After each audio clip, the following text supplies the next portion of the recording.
Setiap malam Jumat, kamu harus melakukan ritual ini. Kamu harus menyiapkan uang 100.000, kemudian meletakkannya di atas kemenyan yang dibakar. Kamu harus mengucapkan mantra tertentu yang akan kuajarkan kepadamu. Setelah itu, uang itu harus dibiarkan di tempat yang terbuka. Siapa saja yang mengambil uang itu, nyawanya akan menjadi penglaris usahamu. Usahamu akan berkembang pesat, dan uang akan datang dengan sendirinya. Setiap kali ada seseorang yang meninggal akibat kecelakaan, baik itu tertabrak mobil, jatuh dari motor, atau bahkan terserempet kendaraan, selalu ada satu hal yang menghubungkan mereka. Uang 100.000 yang ditemukan dalam genggaman tangan korban.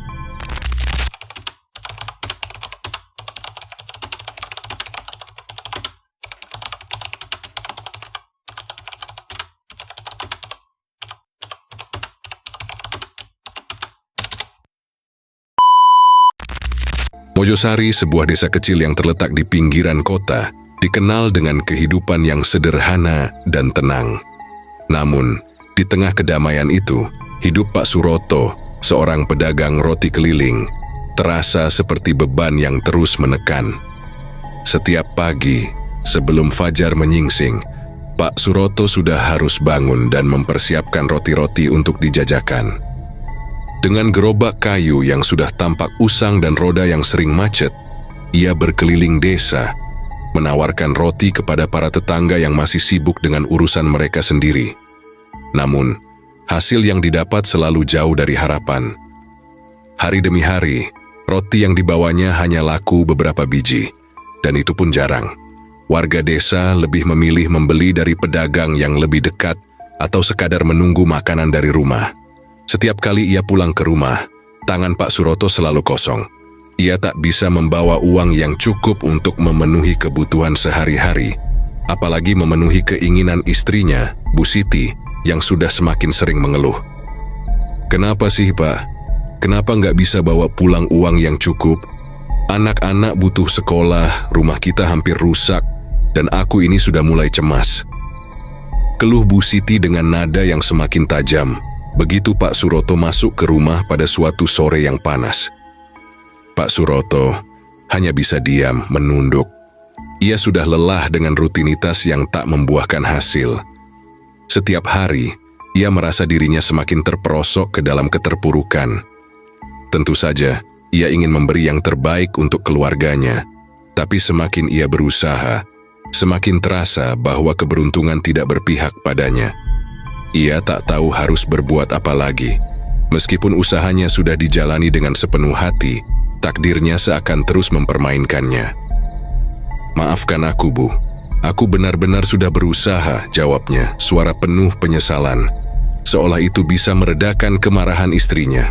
Namun, Bu Siti tak bisa lagi menahan rasa frustasinya. "Coba kamu lihat itu. Anak kita butuh baju baru, dan rumah kita sudah hampir roboh. Kita butuh uang, Suroto. Jangan cuma diam saja." Kecewa dan putus asa, Pak Suroto hanya bisa menatap lantai. Malam itu, ia tidur dengan perasaan yang lebih berat dari biasanya. Ia merasa gagal sebagai seorang suami dan ayah. Satu-satunya yang ia miliki hanyalah roti yang selalu ia bawa keliling desa, namun roti itu tak lagi bisa menjadi penyelamat. Pagi-pagi keesokan harinya, Pak Suroto kembali bangun dengan tubuh yang lelah. Ia tak semangat menjalani hari-harinya yang sepi. Tetapi, saat ia hendak berangkat berjualan, ada suatu perasaan yang mengganggu di dalam hatinya. Entah kenapa, pikirannya berputar-putar tentang suatu jalan pintas untuk mengubah nasib. Suroto tahu, jika terus begini, keluarganya akan semakin menderita. Pagi itu ia berjalan dengan langkah yang lebih berat, namun pikirannya terus melayang. Bagaimana jika ada cara yang lebih cepat untuk mengubah semua ini? Bisik hatinya. Ia mulai mengingat cerita-cerita tentang dukun atau orang yang memiliki kekuatan gaib yang bisa memberikan keberuntungan bagi mereka yang terdesak. Mungkin itu adalah jalan keluar yang ia butuhkan. Mungkin ada cara untuk mendapatkan uang dengan cepat tanpa harus bekerja keras seperti ini. Pak Suroto terus bergumul dengan pikirannya sepanjang hari. bahkan saat ia menjajakan roti. Di tengah keramaian desa, wajah-wajah yang lalu lalang tak memberinya semangat. Ia merasa semakin kecil dan tak berarti.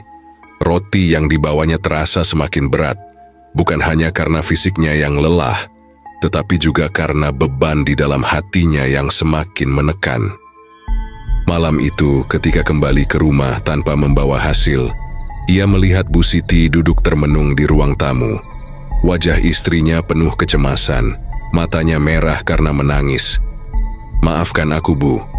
Aku tahu aku gagal," kata Pak Suroto dengan suara lemah. Bu Siti tak menjawab, hanya menggelengkan kepala. "Kamu tahu, kan? Ini sudah tidak bisa dibiarkan terus seperti ini. Aku takut kita akan kehilangan semuanya. Kalau begini terus, kita bisa mati kelaparan, Pak." Perkataan itu seperti menyayat hati Pak Suroto. Ia menatap Bu Siti, yang wajahnya penuh kecemasan.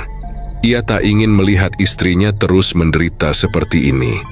Dalam hatinya muncul tekad. Ia harus menemukan jalan keluar, apapun caranya. Malam itu Pak Suroto tidak bisa tidur. Pikirannya terus berkecamuk, terombang-ambing antara rasa takut dan harapan. Ketika kesulitan hidup semakin menekan dan jalan keluar tampak tidak ada, ia teringat pada sesuatu yang didengar dari seorang teman beberapa hari yang lalu. Temannya itu bercerita tentang seorang dukun sakti di desa sebelah. Seorang pria tua yang terkenal memiliki kemampuan untuk mengubah nasib seseorang. Dukun itu dikenal sebagai Mbah Marijan. Banyak orang yang datang kepadanya dengan berbagai masalah dan pulang membawa keberuntungan. Meski Pak Suroto merasa ragu, perasaan putus asa lebih besar menguasai dirinya. Ia tahu ini adalah kesempatan terakhir untuk merubah nasibnya. Jika tidak, ia dan keluarganya akan semakin terperosok dalam kemiskinan. Tanpa berpikir panjang, malam itu juga ia memutuskan untuk pergi menemui Mbah Marijan. Perjalanan menuju desa sebelah terasa jauh dan melelahkan. Jalan setapak yang gelap, diterangi hanya oleh sinar bulan, membuat hati Pak Suroto semakin gundah. Sesekali suara-suara binatang malam yang aneh membuatnya merasa tak nyaman. Namun tekadnya sudah bulat. Ia harus bertemu dengan Mbah Marijan. Sesampainya di rumah Mbah Marijan, suasana rumah itu terasa aneh. Terletak di ujung desa, rumah itu tampak lebih tua dan lebih gelap dibandingkan rumah lainnya. Dinding kayunya yang sudah lapuk, jendela-jendela yang tertutup rapat, serta aroma kemenyan yang menyengat menyambut kedatangannya. Ia mengetuk pintu dengan sedikit ragu. Tak lama pintu terbuka perlahan, dan di balik pintu itu berdirilah seorang pria tua. Tubuhnya membungkuk, rambutnya putih panjang, dan matanya yang tajam menatap Pak Suroto dengan penuh perhatian. "Masuklah," ujar Mbah Marijan dengan suara serak namun penuh wibawa. Pak Suroto mengangguk dan masuk ke dalam rumah. Begitu melangkah masuk, ia disambut oleh ruangan yang penuh dengan aroma dupa dan asap kemenyan yang tebal. Di tengah ruangan, ada sebuah meja kayu besar dengan berbagai benda aneh yang diletakkan di atasnya, seperti batu hitam, lilin merah, dan beberapa patung kecil. Mbah Marijan mempersilakan Pak Suroto duduk di kursi kayu yang sudah lapuk. "Kamu datang dengan tujuan yang jelas, kan? Jangan khawatir, aku tahu apa yang kamu butuhkan," kata Mbah Marijan dengan suara dalam, menatap Pak Suroto dengan tajam seakan bisa membaca pikirannya. Pak Suroto mengangguk pelan. Saya butuh bantuan. Saya sudah berusaha sekuat tenaga, tapi hidup saya semakin terpuruk. Bisnis saya, keluarga saya, semuanya semakin buruk. Saya butuh jalan keluar, Mbah." Mbah Marijan terdiam sejenak, matanya mengamati Pak Suroto dengan seksama. Kemudian, dengan suara yang lebih rendah dan misterius, ia berkata, "Kamu datang ke tempat yang tepat. Aku bisa memberimu apa yang kamu inginkan. Tapi, ingat, tidak ada yang gratis di dunia ini. Ada harga yang harus kamu bayar." Pak Suroto merasakan ketegangan di dadanya. Ia sudah tahu bahwa meminta bantuan dari dukun pasti akan ada konsekuensinya, namun ia tidak peduli lagi. Keputusasaannya sudah terlalu besar. Apa saja, Mbah? Saya siap bayar dengan apapun yang saya miliki, jawab Pak Suroto dengan mantap meski hatinya berdebar. Mbah Marijan tersenyum, namun senyum itu terasa mengerikan. Baiklah, kalau begitu aku akan memberimu pesugihan. Namun, bukan sembarang pesugihan. Ini adalah pesugihan tumbal uang, sebuah jalan pintas untuk mendapatkan kekayaan melimpah, tapi dengan konsekuensi yang berat. Pak Suroto menatapnya dengan penuh perhatian. Pesugihan tumbal uang? Mbah Marijan menjelaskan dengan perlahan. Setiap malam Jumat, kamu harus melakukan ritual ini. Kamu harus menyiapkan uang 100.000, kemudian meletakkannya di atas kemenyan yang dibakar. Kamu harus mengucapkan mantra tertentu yang akan kuajarkan kepadamu. Setelah itu, uang itu harus dibiarkan di tempat yang terbuka. Siapa saja yang mengambil uang itu, nyawanya akan menjadi penglaris usahamu. Usahamu akan berkembang pesat, dan uang akan datang dengan sendirinya. Pak Suroto mendengarkan dengan cermat, meskipun hatinya mulai diliputi rasa cemas. Tapi, apa yang terjadi pada orang yang mengambil uang itu? Tanyanya ragu. Mbah Marijan tersenyum lebih lebar, tapi kali ini senyum itu terasa semakin mengerikan. Mereka akan mati, Suroto. Kekuatan yang terikat pada uang itu akan mengambil nyawa mereka sebagai tumbal. Mereka akan menjadi penglaris untuk bisnismu. Uang akan datang tanpa henti, dan usahamu akan sukses luar biasa. Pak Suroto terdiam. Ia tidak tahu harus berkata apa. Di satu sisi, tawaran ini terlalu menggiurkan. Bisnisnya yang sepi bisa langsung berubah menjadi sukses. Namun di sisi lain, konsekuensinya begitu mengerikan. Meninggalkan nyawa seseorang sebagai harga untuk memperoleh kekayaan? Ia merasa ragu. Namun dalam hatinya sudah ada harapan yang besar akan kehidupan yang lebih baik. Akhirnya setelah berpikir panjang, Pak Suroto berkata, Saya akan melakukannya, Mbah. Saya sudah tidak punya pilihan lain. Mbah Marijan mengangguk pelan, lalu memberi sebuah kantong kecil yang berisi kemenyan, sebuah mantra yang ditulis di atas kertas kuno, dan sejumlah uang 100.000. Ini untuk ritual pertama kamu. Ingat, lakukan setiap malam Jumat, dan jangan sekali-kali melanggar aturan ini. Jika kamu melakukannya dengan benar, kekayaan akan datang, tapi ingat, harga yang harus dibayar juga besar. Pak Suroto menerima semua itu dengan tangan gemetar. Ia merasa seperti mendapatkan kunci untuk membuka pintu kekayaan, namun di dalam hatinya, ia juga merasakan ketakutan yang semakin mendalam. Setelah berpamitan, ia kembali ke rumah dengan perasaan yang campur aduk antara harapan dan ketakutan. Sesampainya di rumah, ia duduk termenung. Ritual itu harus dimulai malam ini. Tanpa sadar, langkahnya mulai dipenuhi dengan keraguan yang semakin dalam. Namun pilihan sudah dibuat, dan ia tak bisa mundur lagi. Malam pertama ritual itu terasa aneh bagi Pak Suroto. Dengan ketegangan yang mencekam, ia mengikuti petunjuk dari Mbah Marijan. Di ruang tamunya yang sederhana, ia menyalakan kemenyan, mengucapkan mantra yang tertera di atas kertas kuno, lalu meletakkan uang 100.000 di atas asap yang perlahan mengalir. Saat itu, ia merasa jantungnya berdetak lebih cepat. Meskipun rasa takut menyelimuti, ia tak bisa menahan rasa penasaran akan apa yang akan terjadi setelahnya. Hari-hari pertama, Pak Suroto merasa cemas. Tak ada perubahan yang signifikan.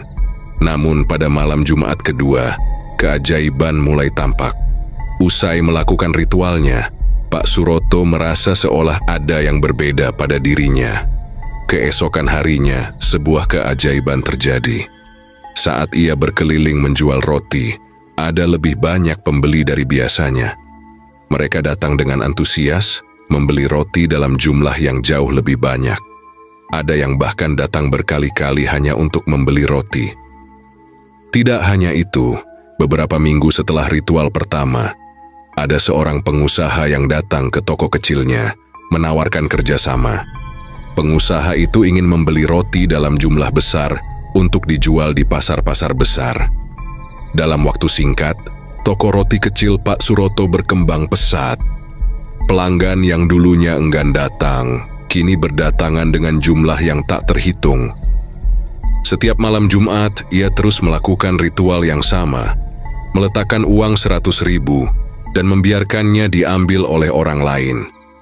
Seiring berjalannya waktu, kekayaannya semakin bertambah.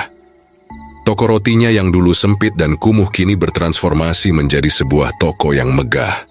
Dalam waktu singkat, Pak Suroto mampu membuka pabrik roti besar yang memproduksi ribuan roti setiap hari.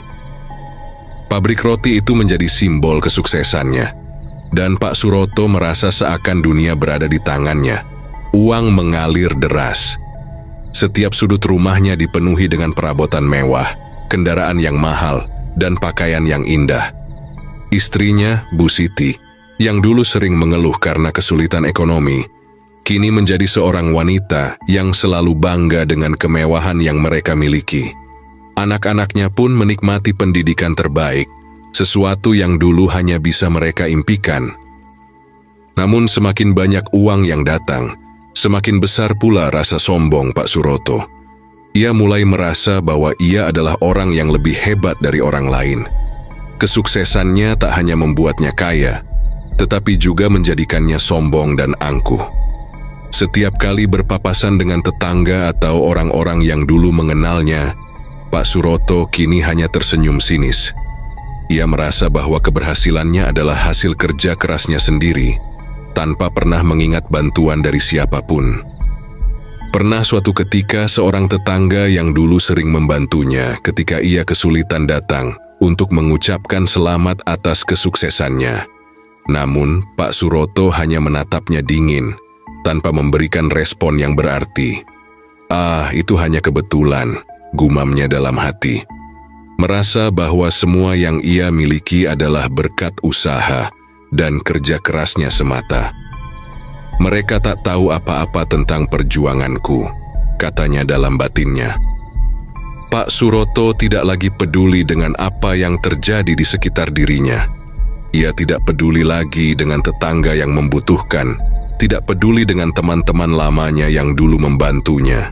Semua itu terasa tidak penting. Kekayaan yang ia miliki kini adalah segalanya. Setiap malam Jumat, ia terus melakukan ritual yang sama, seolah merasa semakin kuat dan semakin tak terkalahkan. Dalam pikirannya, semakin banyak orang yang mengambil uang itu, semakin besar keberuntungannya.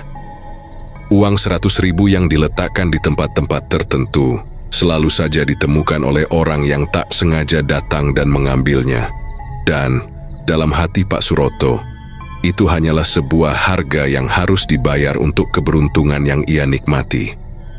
Namun semakin besar kesuksesan yang ia raih, semakin banyak pula orang yang mulai mencurigainya. Warga desa mulai berbicara di belakangnya. Beberapa orang bahkan mulai menyadari bahwa banyak orang yang meninggal mendadak akibat kecelakaan, dan selalu ditemukan uang 100.000 di tangan mereka. Meskipun tak ada bukti konkret, desas-desus itu mulai berkembang, dan rasa curiga pun mulai muncul. Pak Suroto, yang merasa semakin kaya dan tak terbendung, sama sekali tak memedulikan hal-hal itu. Ia bahkan mulai merasa bahwa orang-orang yang berbicara di belakangnya hanyalah orang-orang iri dan dengki. "Biarkan saja mereka ngomong," katanya dalam hati. "Aku sudah sukses, mereka hanya ingin menjatuhkan aku." Namun tidak semua orang di desa itu diam. Beberapa orang yang merasa curiga mulai mencari tahu lebih lanjut tentang apa yang sebenarnya terjadi. Tak lama mereka mulai menggali informasi lebih dalam, dan semakin banyak bukti yang muncul. Namun Pak Suroto dalam kesombongannya menutup telinga terhadap semua itu. Ia merasa bahwa ia berada di atas segalanya. Ia tidak peduli lagi pada siapapun. Namun kehidupan tak pernah berjalan mulus. Setiap langkah kesuksesan yang diraihnya, semakin dekat pula bayang-bayang kegelapan yang mengintai. Tanpa ia sadari, harga yang harus dibayar atas kekayaannya itu semakin besar, dan tak ada yang bisa menghindari takdir yang sudah ditulis. Di desa Mojosari yang biasanya damai, kini mulai terasa ketegangan yang tidak biasa. Warga desa mulai saling bertanya-tanya tentang serangkaian kecelakaan aneh yang terjadi dalam beberapa bulan terakhir. Setiap kali ada seseorang yang meninggal akibat kecelakaan, baik itu tertabrak mobil, jatuh dari motor, atau bahkan terserempet kendaraan, selalu ada satu hal yang menghubungkan mereka: uang 100.000 yang ditemukan dalam genggaman tangan korban. Awalnya kejadian-kejadian ini dianggap sebagai kebetulan. Namun, lama-kelamaan, semakin banyak warga yang menemui nasib yang sama dan pola yang terlihat semakin mencurigakan. Banyak yang mulai berbicara tentang sebuah ritual misterius yang mungkin terlibat di balik kematian-kematian itu. Sebuah ritual yang melibatkan uang 100.000 sebagai tumbal, yang entah bagaimana selalu ditemukan di tangan orang yang meninggal secara tiba-tiba. Desas-desus mulai beredar di kalangan warga. Mereka yang sudah lama mengenal Pak Suroto sebagai pedagang roti keliling, kini mulai memperhatikan keanehan yang terjadi setelah dia membuka toko roti besar dan pabrik roti yang sukses. Bisnis Pak Suroto yang begitu pesat, hampir tanpa ada hambatan, membuat banyak orang merasa aneh. Mereka yang pernah tinggal di desa ini tahu betul bahwa sebuah usaha takkan berkembang begitu cepat tanpa ada pengaruh luar yang kuat. Beberapa warga mulai menyelidiki lebih dalam. Mereka mengingat kembali bahwa sebelum sukses, Pak Suroto selalu pulang dengan tangan kosong, tanpa uang, dan selalu mendapat amarah dari istrinya. Namun dalam waktu singkat, kehidupannya berubah drastis. Toko rotinya yang dulu sepi, kini penuh dengan pembeli setiap hari. Rumahnya pun berubah menjadi megah, dan Pak Suroto kini sering terlihat mengenakan pakaian mahal, mengendarai mobil mewah.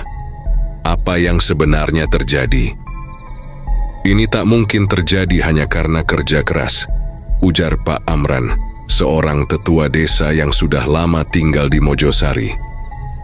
Ada yang tidak beres dengan cara Pak Suroto mendapatkan kekayaannya. Kita harus hati-hati.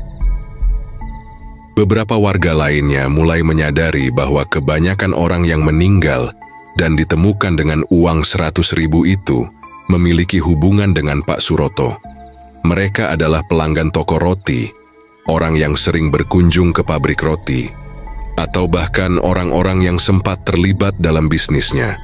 Pola itu semakin mencurigakan, dan semakin banyak orang yang mulai berbisik bahwa ada sesuatu yang gelap di balik kekayaan Pak Suroto. Namun tidak ada yang berani mengungkapkan kecurigaan mereka secara terbuka. Pak Suroto kini sudah menjadi sosok yang ditakuti. Dengan kekayaannya yang melimpah dan kekuasaan yang dimilikinya, siapa yang berani menentangnya? Warga desa tahu betul bahwa Pak Suroto memiliki pengaruh besar di desa ini. Ia dikenal baik oleh banyak orang dan memiliki banyak koneksi.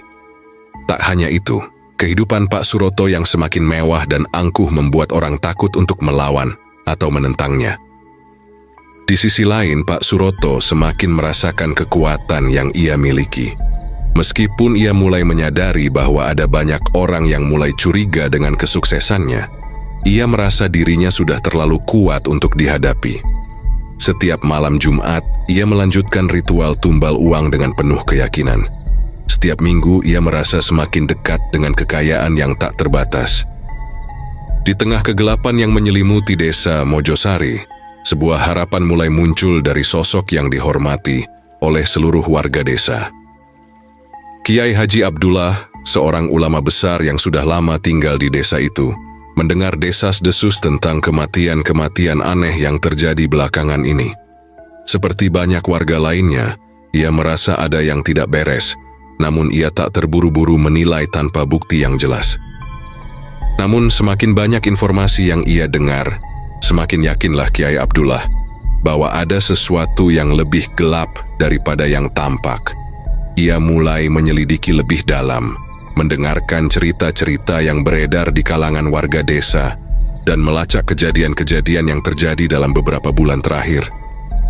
Ketika mendengar tentang adanya uang 100.000 yang selalu ditemukan di genggaman korban kecelakaan, Hatinya semakin terguncang.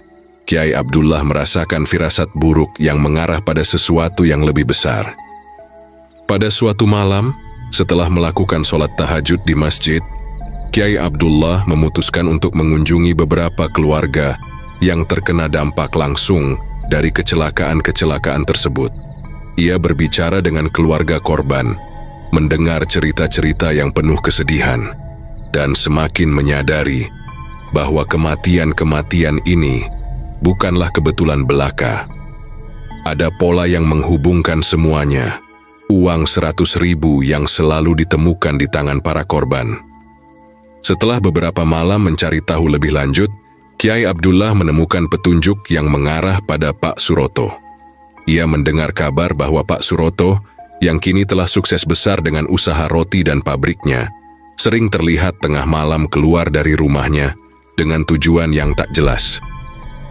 Rumor yang berkembang di kalangan warga menyebutkan bahwa Suroto melakukan sesuatu yang sangat mencurigakan pada malam-malam tertentu. Kiai Abdullah mulai menghubungkan titik-titik ini dengan ritual pesugihan yang diucapkan oleh beberapa orang yang sempat mendengar cerita dari mulut Pak Suroto sendiri.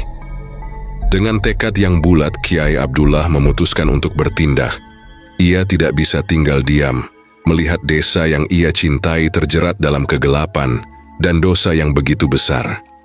Tanpa takut, ia mulai memberi peringatan kepada warga desa, mengajak mereka untuk waspada terhadap bahaya yang mengintai. "Saudaraku," ujarnya dalam sebuah pengajian yang dihadiri oleh sebagian warga, "kita harus ingat bahwa segala rezeki yang datang dengan cara yang tidak benar akan membawa malapetaka. Jangan sampai kita terjerumus dalam jalan yang sesat." Namun meskipun kata-kata Kiai Abdullah penuh dengan kebenaran dan hikmah, banyak warga desa yang ragu untuk mengikuti. Ketakutan terhadap kekuatan Pak Suroto yang sudah begitu besar membuat mereka memilih untuk diam. Beberapa warga takut akan pembalasan dari Pak Suroto, yang bisa saja mencelakai mereka jika mereka terlalu mencampuri urusannya. Mereka tahu bahwa Pak Suroto telah memiliki kekayaan melimpah dan banyak orang yang terlibat dalam bisnisnya. Jika mereka menentang atau mengungkap kebenaran, bisa jadi mereka yang akan menjadi korban selanjutnya. "Pak Suroto itu kuat," kata Pak Dedi, seorang pedagang di pasar, yang sudah lama kenal dengan Pak Suroto. "Dia punya banyak uang dan pengaruh. Tidak ada yang bisa menentangnya. Kalau kita bicara, kita hanya akan jadi sasaran." Pada suatu hari, Kiai Abdullah memutuskan untuk menemui Pak Suroto. Ia tahu bahwa ini adalah langkah berani yang penuh risiko, namun ia tidak bisa lagi berdiam diri. Ia harus mengungkapkan kebenaran kepada Pak Suroto. Meskipun itu berarti ia akan menghadapi amarah dan kekuatan Pak Suroto yang semakin besar.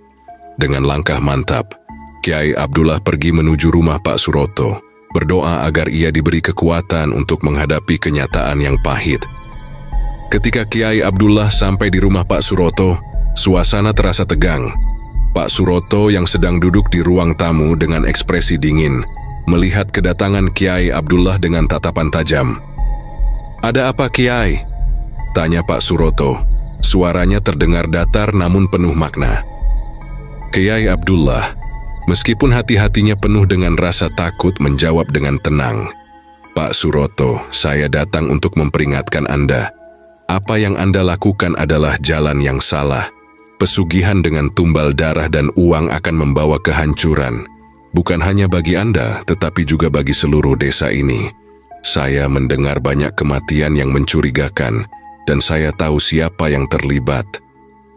Pak Suroto terdiam sejenak, wajahnya berubah sedikit pucat, namun ia segera membalas dengan sikap angkuh. "Kiai, Anda tak tahu apa-apa." Kiai Abdullah tidak gentar. "Saya tahu Anda mendapat kekayaan melalui cara yang tak benar, dan saya datang untuk memberi peringatan. Semua yang Anda ambil dengan cara itu akan kembali kepada Anda, lebih buruk dari yang Anda bayangkan." Percakapan itu pun berakhir dengan penuh ketegangan. Namun Kiai Abdullah tahu bahwa dirinya tidak bisa mundur lagi. Ia akan terus berjuang untuk mengungkapkan kebenaran dan mengingatkan warga tentang bahaya yang mengancam. Kecurigaan terhadap Pak Suroto semakin menguat. Meskipun ia telah mencoba untuk menyembunyikan jejaknya, perilakunya yang semakin mencurigakan tidak luput dari perhatian warga desa. Para tetangga mulai memperhatikan dengan lebih seksama setiap gerak-geriknya. Mereka menyadari bahwa Pak Suroto, yang dulu jarang keluar rumah malam-malam, kini sering menghilang setiap malam Jumat, malam yang sudah menjadi tradisi ritualnya. Salah seorang warga, Pak Darman, seorang lelaki paruh baya yang tinggal beberapa rumah dari Pak Suroto, mulai merasa curiga. Suatu malam, ketika ia sedang berjaga di halaman rumahnya, ia melihat sosok Pak Suroto keluar dari rumahnya dengan langkah tergesa-gesa, seperti sedang terburu-buru menuju suatu tempat. Pak Darman yang tak ingin langsung berspekulasi, memutuskan untuk mengikuti dari jauh.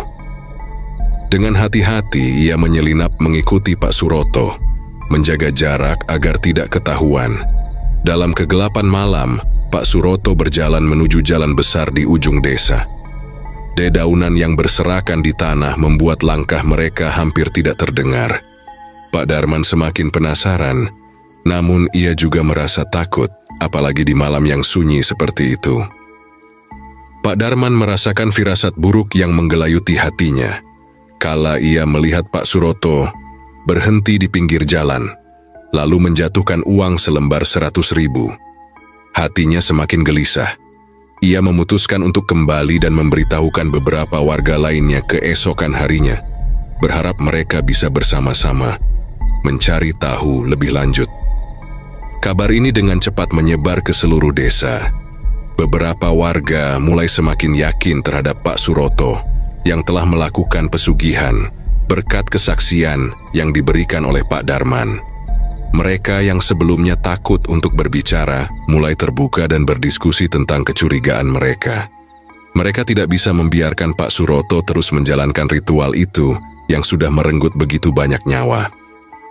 Sementara itu di dalam rumah Pak Suroto, kegelisahan mulai merasukinya.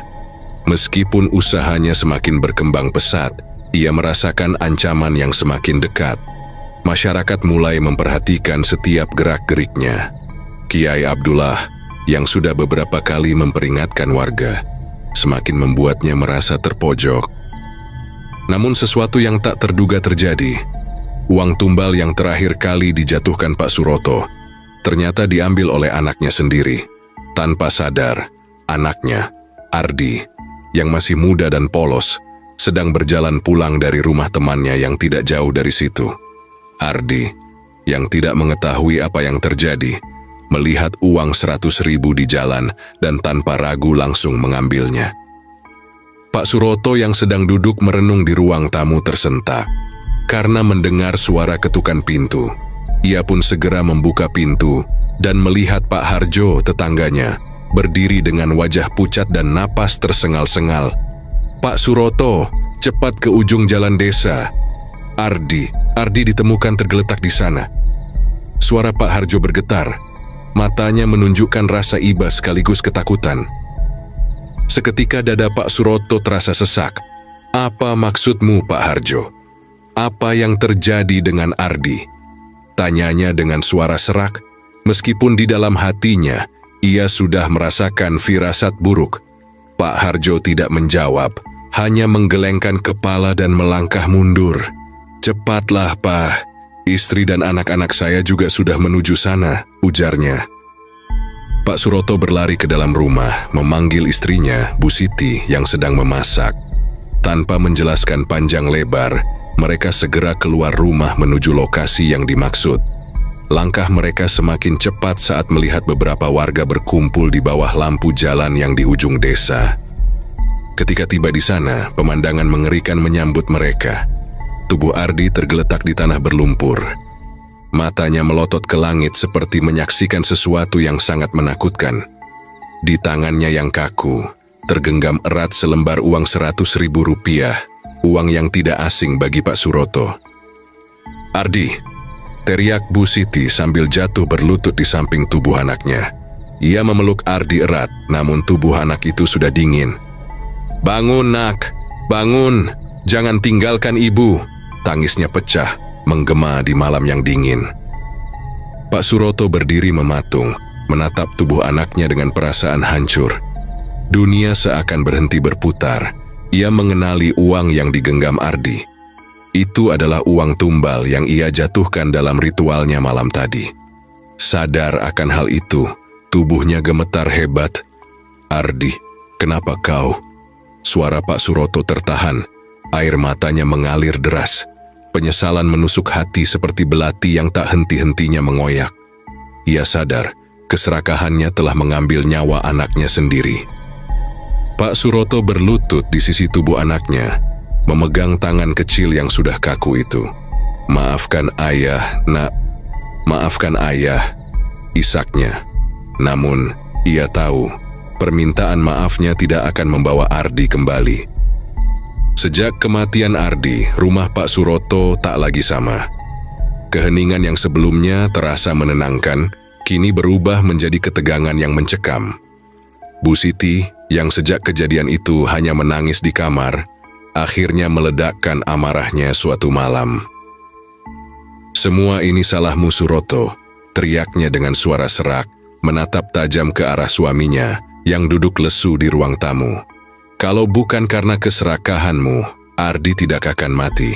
Kau tahu itu kan?" Pak Suroto terdiam. Wajahnya kuyu, matanya memerah karena kurang tidur, dan rasa bersalah yang tak kunjung reda. Namun, ia tak bisa menyangkal tuduhan istrinya. Ia tahu bahwa semuanya benar. Ardi meninggal karena dosa yang ia buat. "Bu, aku tidak pernah menginginkan ini terjadi," jawabnya pelan. Suaranya hampir tak terdengar. "Aku hanya ingin kita keluar dari kesulitan. Aku hanya ingin anak-anak kita hidup lebih baik." "Anak-anak kita?" potong Bu Siti dengan suara tajam. "Ardi sudah mati, Suroto, mati. Apa kau tahu betapa hancurnya hatiku melihat tubuhnya kaku dengan uang itu di tangannya? Kau menjual nyawa anakmu sendiri demi kekayaan yang tidak ada artinya." Pak Suroto menunduk. Air matanya menetes ke lantai, tetapi ia tak mampu berkata apa-apa. Kata-kata istrinya menusuk seperti duri yang menancap dalam-dalam di hatinya. Bu Siti tidak berhenti di sana. "Aku tidak akan tinggal di sini lagi, Suroto. Aku tidak akan membiarkan kedua anak kita yang masih kecil menjadi tumbal berikutnya," katanya tegas sambil melangkah ke kamar. "Bu, tunggu." Pak Suroto berusaha mengejarnya, tetapi Bu Siti sudah mulai mengemasi barang-barang miliknya dan pakaian kedua anak mereka. Tangannya gemetar saat memasukkan baju ke dalam tas. Air matanya terus mengalir tanpa henti. Kedua anak mereka yang masih kecil, Fitri dan Rizal, berdiri di pintu kamar memandangi ibu mereka dengan bingung. "Ibu, kita mau kemana?" tanya Fitri dengan suara pelan. Bu Siti berjongkok, memeluk kedua anaknya erat-erat. "Kita akan pergi dari sini, nah. Kita akan cari tempat yang lebih aman," katanya sambil menahan isah. Pak Suroto hanya bisa berdiri mematung, menatap punggung istrinya yang berjalan keluar rumah dengan kedua anak mereka. Suara pintu yang tertutup keras menjadi akhir dari perdebatan panjang mereka. Kini Pak Suroto sendirian di rumah besar yang dulu ia banggakan, tetapi kini terasa seperti penjara yang penuh kutukan. Ia tenggelam dalam kesunyian yang menyiksa, ditemani hanya oleh rasa bersalah dan penyesalan yang terus menghantuinya. Kekayaan yang pernah ia impikan kini tak lagi berarti. Semua yang ia cintai telah pergi, dan ia tahu bahwa ini baru awal dari kehancurannya. Hari itu warga mendengar desas-desus yang beredar tentang kepergian Bu Siti yang membawa kedua anaknya. Warga mulai berkumpul di balai desa, membahas dengan serius apa yang harus dilakukan terhadap Pak Suroto. Mereka tidak lagi merasa takut atau ragu. Keinginan untuk membela keluarga mereka yang telah menjadi korban dan untuk menuntut keadilan telah menyatukan mereka dalam satu tujuan. "Pak Suroto adalah biang keladi dari semua kematian ini," seru Pak Sigit, salah satu warga yang anaknya tewas dalam kecelakaan aneh yang terjadi beberapa bulan sebelumnya. "Sudah cukup, kita tidak bisa membiarkan ini terus berlangsung." Para warga yang mendengarnya mulai berkumpul semakin banyak. ada yang membawa parang, kayu, dan beberapa lainnya membawa benda tajam.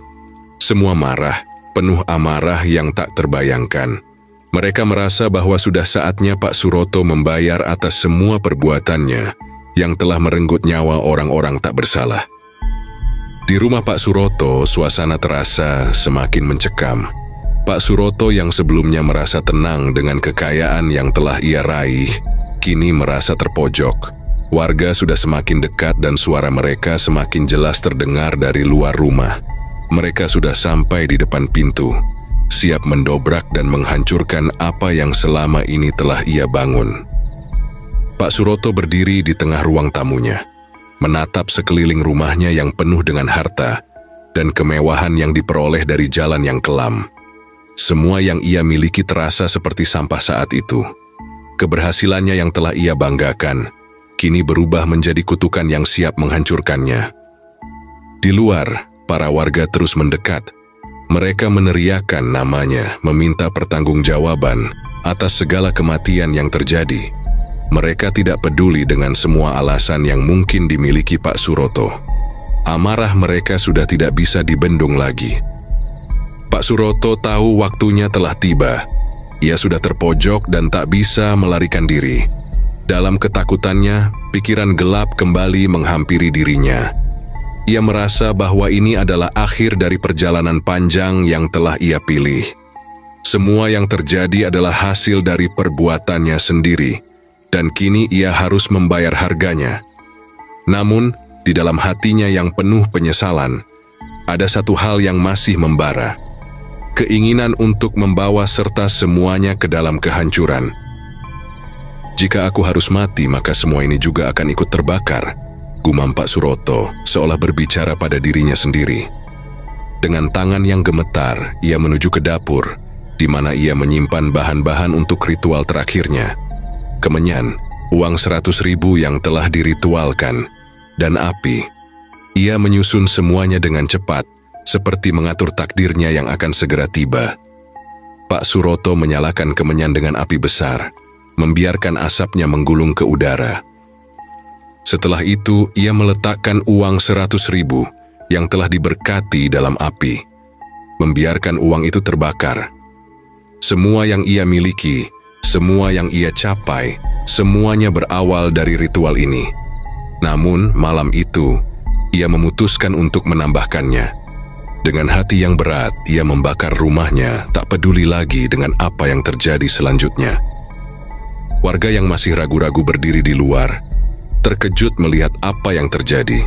Warga pun menjauh dari rumah Pak Suroto, karena melihat kobaran api yang membakar habis rumah itu. Warga juga mendengar suara teriakan Pak Suroto yang ikut terbakar di dalamnya. Kematian Pak Suroto tidak hanya berakhir di situ. Aneh. Toko roti besar miliknya dan pabrik roti yang ia bangun dengan kerja keras dan kekuatan pesugihan ikut terbakar habis. Semua yang pernah ia banggakan lenyap dalam sekejap, seolah dunia Pak Suroto runtuh bersamaan dengan kebangkitannya, menandai berakhirnya semua yang telah ia lakukan untuk meraih kekayaan. Demikianlah cerita horor pada video kali ini. Terima kasih sudah menonton video ini. Jangan lupa untuk like, komen, dan subscribe, serta nyalakan juga notifikasinya agar tidak ketinggalan untuk video-video selanjutnya.